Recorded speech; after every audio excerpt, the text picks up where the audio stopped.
Hello everyone, welcome to our presentations of group number 3. This is our member group. First is Ling, our leader group. Second is she, the member, and me, Kiều Trang, our member. And the last one is Hong Ngọc, is a member. Let's start with our present today. Our presentation today is our topic is called sentence relations, a fascinating part of semantics. The study of meaning in a simple term. Sentence relations are the relationships between words based on their meaning. They show how words connected, contracts, or based on each other. In our mentor direction, directioning. Why do sentence relation matter? Because language is not a list of insurance words. It's a network of meaning. When we say cat, we immediately think that it's an animal. When we say rose, we definitely think that it's a flower. This connection between words help us express ideas precisely and understand one another deeply. And now we can to the contents of presentations. There are seven main type of sentence relations that linguists often study. First is not conform is introduction. Second is synonymy, antonymy, conversions. Number three is hyponymy. Number four is meronymy, polysemy. Number five, phrases and contradictions. Number six is lexical gaps, and number seven is componental analysis. They fall into big group. One is relations of similarity, and difference. Number two is relations of inclusions and associations. In the next part, our group will explain each of them in detail, in a detail. Now, let's move on to the first type, synonymy, antonymy, and converses. Hi guys, my name is Ling. Today I will say about synonym, antonym, and conversions. Let's start with synonym.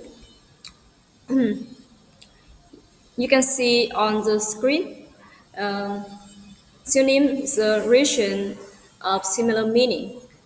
Um, Two words are synonym if they have nearly the same meaning.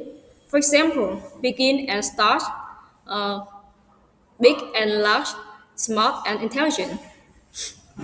However, synonyms are very perfect.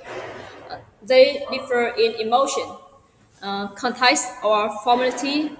For instance, childlike mean innocent like a child, but childish mean immature. So, thought they share the same root. Their sense is not identical. Um, you can see on the screen. This so that synonym is about semantic similarity, not exact sameness. Okay, next slide. About antonym, the relation of this meaning. We will show three types. Um, First, gradable antonym words like hot and cold that exist on a scale. Two, complementary antonym, a list and depth, no middle point. Three, rational antonym, you can see opposite road. For example, buy and sell, teacher and student. which describes the same relationship from opposite direction. Okay, conversionist. You can see conversionist mean two words describe the same situation, but from different viewpoint.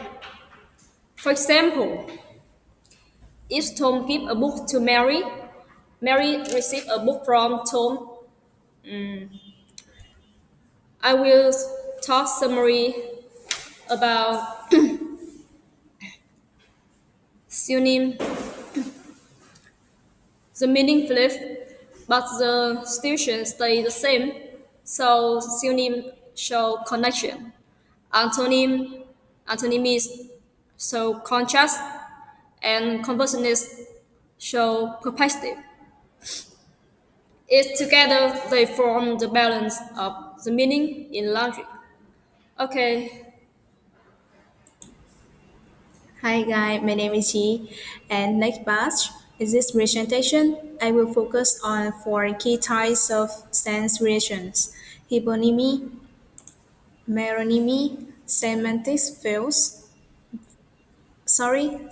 field, polysemy. So first is hyponymy. Hyponymy refers to the relationship of meaning inclusion. When the meaning of one word is included in the meaning of another, we call the first word a hyponym and the second a hyponym or subordinate. The relationship between two words in which the meaning of one of the words includes the meaning of the other. For example, a rose is kind of flower. Rose, tulip, and lily are all kinds of flowers. Here, rose, tulip, and lily are hyponyms, and flower is a hyponym. We can test this relationship with the phrase X is a kind of E. A rose is a kind of flower. Hyponymy organizes the vocabulary into levels of generality, forming a hierarchy: poodle, dog, animal, living thing.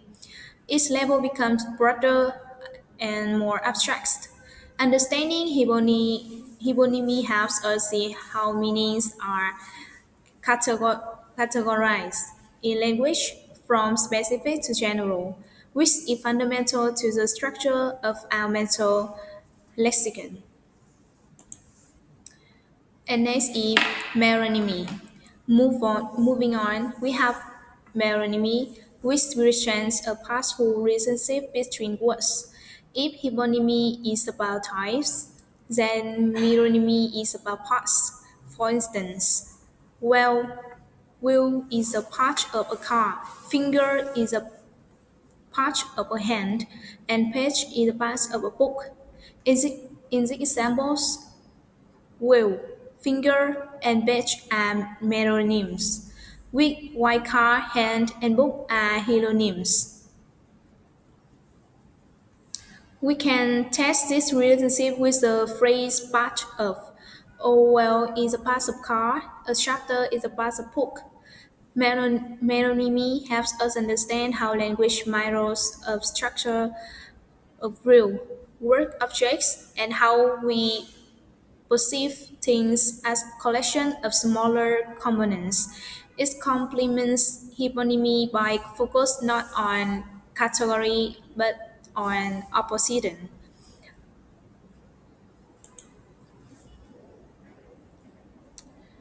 And next is semantic fields. A semantic field is a group of words that belong to the same conceptual domain and share related meanings. For example, teacher, student, exam, classroom is a field of education. Doctor, nurse, hospital, medicine is a field of health. This shows that meaning are interconnected. Words meaning a party divided by its contrast and relations with other words is the same field. Take the field of color. For example, the meaning of red depends on its position relative to blue, green, yellow, and so on. If one color disappears, the appearance of the whole field changes. Therefore, semantic fields show that our vocabulary is organized conceptually, not randomly. They provide a mental map, they have a structure and store meaning expressively. And finally is polysemy. Now let's talk about polysemy, a fascinating interrogative region. Polysemy occurs, occurs when one word has multiple related meanings. It's not the same as homonymy, where they words only sound alike but have unrelated meanings. In polysemy, meanings are connected through association, metaphor, or extension. For example, take the word head. The top part of the body, the leader of an organization, the front batch of something, or share the same basic concept, the top almost past important past. Another example is paper. It came into the material we write on a newspaper or an academic article. All these senses are related through function as use. Polysemy shows that language is dynamic and economical. One form can express many related ideas depending on context. It also reflects how humans think words. We attend a meaning to new situations through metaphor and analogy. analogy. And conclusion, hyponymy is to organize meaning by category, mononymy organize meaning by structure, semantic field group words by concept, and polonymy connects meaning with different words. Now let's start the next part. Okay, so hello everyone. My name is Hồng Ngọc, and I'm gonna finish this presentation with the last five part of the same relation. It include homonymy, lexical gaps, paraphrase, uh, contradiction, and componential analysis. So now let's start with the homonymy. So homonymy happens when two words have the same form like spelling or sound, but completely different in meanings. For example, we can see here that like the word bank, we can understand that is the side of the river, or maybe we can understand that is a financial institution. Uh, for another for another example, here is the word bat, and bat is might be an animal or is a piece of a sports equipment. We can see that is the same word form but unrelated meaning. And now we will let move on to the paraphrase. So paraphrase are the sentence are two sentence two sentences are paraphrased if they have the same or nearly the same meaning. For example, here we can see that John killed the wasp. Also, we can say the wasp was killed by John. Here we can see that they express the same idea but in different way. So now let's move on to the contradiction. So contradiction is two sentences contradict each other when one must be false if the other is true. For example, here we have Luke is married, so on the other side, on the opposite side is Luke is single. That means they cannot both be truth at the same time. And now we will and now we will move to the lexical gaps. So a lexical gap occurs when one language has a word for a concept that another language is lacks. For example, the word privacy in English, but in Vietnamese we call it sự riêng tư. And for another example, the word tsundoku in Japanese it means the act of buying books but never reading them. And we can see that there's no single English word for that, and we need a whole phrase. So lexical gaps show that different languages organize meaning in the different way. And now for the last part of the presentation, we will talk about componential analysis. So componential analysis is a method that breaks the word's meaning into smaller features. It's called semantic component. For example, here we can see here that men, the word men are human, a dog, and even a male. O is describes meanings semantically and compare words. So in conclusion, the harmony is the same form but different meanings. The paraphrase is the same meaning and the contradiction is opposite meaning. The lexical gap is the missing word, and the last one, the componential analysis, is meaning as features. So, so though there may still be some minor flaws, I hope this presentation have helped you understand about the stand relations better, or about their definition and how to use them correctly. Thank you very much for your attention and goodbye.